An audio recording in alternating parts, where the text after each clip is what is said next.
আমাৰ সকলোকে স্বাগতম প্ৰাঞ্জল গগৈ এণ্টাৰটেইনমেণ্টলৈ।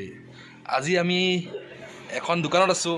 দোকানখনৰ যিবিলাক বস্তু গাঁৱৰ গ্ৰামাঞ্চলত যি দোকানবিলাক আছে, দোকানবিলাকৰ সামগ্ৰীবিলাক কিদৰে বিক্ৰী হয়, এপেকেট মিঠাইৰ দাম কিমান, 1 কেজি আটা দাম কিমান, চয়াবিনৰ দাম কেনেকৈ, চানা দাম কেনেকৈ, আমি সকলো জানিম।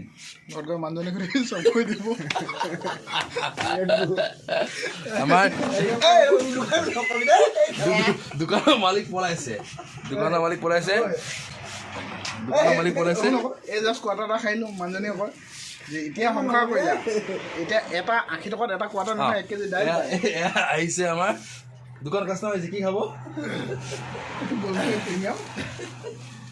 চানা খাব, চানা বাজাৰ চানা না কাঠা বনাম পাব। দাদা বহি আছে নে?